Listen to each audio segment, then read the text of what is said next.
Hello மக்களே, இன்றைக்கி என்னென்னா மதுரை ஸ்பெஷல் கருப்பட்டி பணியாரம். வாங்க வீடியோக்குள்ளே போகலாம். இந்த கருப்பட்டி பணியாரத்துக்கும் எனக்கும் ஒரு சின்ன ஸ்டோரி இருக்குது, சிறு வயது நினைவுகள். அது ஊடையில் சொல்கிறேன்.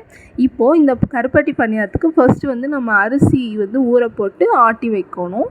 அதுக்கு 1 கிளாஸ் பச்சரிசி, அரை கிளாஸு இட்லி அரிசி, 1/4 கிளாஸ் உளுந்து, 1 ஸ்பூன் வெந்தயம், இவ்வளோ தான் மெஷர்மெண்ட்டு. இதை நல்லா 2-3 தடவை வாஷ் பண்ணிவிட்டு கழுவி எடுத்து வச்சுக்கோங்க.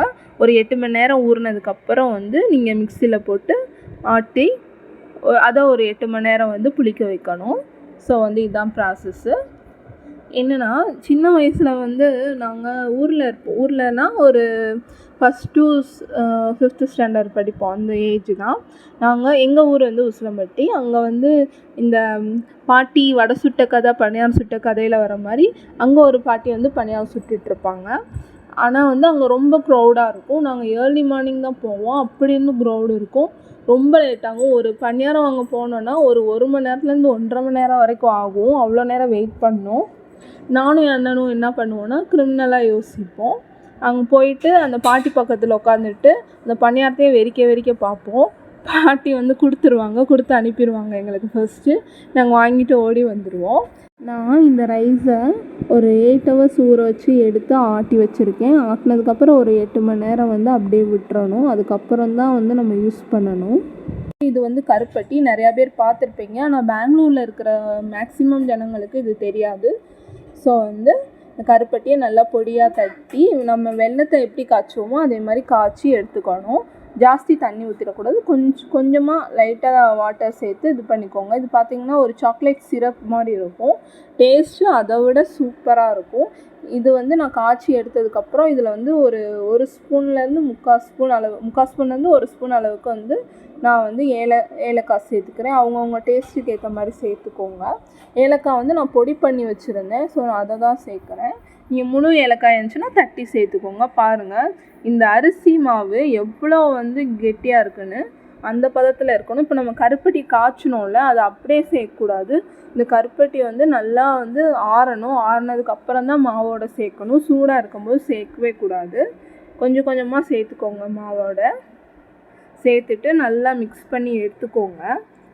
ஒரு பிஞ்ச் அளவுக்கு உப்பு சேர்த்துக்கோங்க. இதோட சேர்த்துட்டு அப்படியே விட்டுருங்க. நல்லா கலந்துட்டு விட்டுருங்க. இந்த மாவை நம்ம மிக்ஸ் பண்ணதுக்கப்புறம் இந்த கன்சிஸ்டன்சியில் இருக்கணும். இதை விட கெட்டியாக இருக்கக்கூடாது. மாவு ரெடி ஆயிடுச்சு. பணியாரக்கல் வச்சு அதில் கொஞ்சமாக கீ சேர்த்துக்கிறேன். சேர்த்துட்டு நம்ம ரெடி பண்ணி வச்சுருக்கோம்ல மாவு, அதை ஒவ்வொரு குழியாக ஃபில் பண்ணிடுங்க. ஃபில் பண்ணிவிட்டு அப்படியே ஒரு 5 to 8 மினிட்ஸ் அப்படியே அந்த மீடியம் ஃப்ளேம்லேயே விட்டுருங்க. ஏன்னா உள்ளெல்லாம் வேகணும்ல. ஸோ அதனால தான் ஒரு 5 மினிட்ஸ் இருந்தால் கூட போதும் என்னை பொறுத்த அளவுக்கு. அது உங்களுக்கு தெரியும், நீங்கள் பார்த்தாலே தெரியும் வெந்திருக்கிறது ஓரளவுக்கு. வெந்ததுக்கப்புறம் அடுத்த பக்கம் திருப்பி விட்ருங்க. பால் மாதிரி இருக்கும். ஆனால் டேஸ்ட் உண்மையிலே சூப்பராக இருக்கும். கண்டிப்பாக நீங்கள் வீக்லி இல்லாட்டி மந்த்லி ட்வைஸ் நீங்கள் ட்ரை பண்ணுங்கள். இந்த பணியாரம் ஒரு தடவை உங்கள் வீட்டில் சாப்பிட்டு பழகிட்டாங்கன்னா கண்டிப்பாக விடவே மாட்டாங்க. ஏன் அப்படி சொல்கிறேன்னா, இதோட டேஸ்ட் அந்த அளவுக்கு இருக்கும். நம்ம இதோட விட போகிறதில்ல. இந்த பணியாரம் எடுத்துகிட்டு அந்த கருப்பட்டி இருக்குல்ல, கருப்பட்டி நான் அகெயின் பவுட்ரு பண்ணி காய்ச்சி எடுத்து வச்சுருக்கேன். ஏன்னா அந்த கருப்பட்டியை இந்த பணியாரத்தோடு டிப் பண்ணி சாப்பிடும்போது இருக்கிற சுவையே வேறு மாதிரி இருக்குங்க. வேறு லெவலில் இருக்கும். இதுதான் கருப்பட்டி சிரப்பு. நான் கொஞ்சமாக வாட்டர் சேர்த்துட்டு அந்த கருப்பட்டியோடு நல்லா மெல்ட் பண்ணி எடுத்துக்கிட்டேன். இது ஒரு வாட்டர் கன்சிஸ்டன்சியில் இருந்தால் போதும். மாவுக்கு கலக்கிற மாதிரி கலக்கணும்னு எந்த அவசியமும் இல்லை. ஸோ உங்களுக்கு தேவையான அளவுக்கு வாட்டர் சேர்த்துட்டு நல்லா கரைச்சி எடுத்து வச்சுக்கோங்க. பாருங்கள், இப்போ எல்லாம் ரெடி ஆயிடுச்சு. இந்த கருப்பட்டியில் பணியாரம் மட்டும் இல்லை, ஏகப்பட்ட டிஷ் பண்ணலாம். இதில் நான் மேக்ஸிமம் காஃபி பண்ணி குடிப்பேன். அது சூப்பராக இருக்கும், கருப்பட்டி காஃபி. உங்களுக்கு ரெசிபி வேணும்னா சொல்லுங்கள், நான் வீடியோ அப்லோட் பண்ணுறேன்.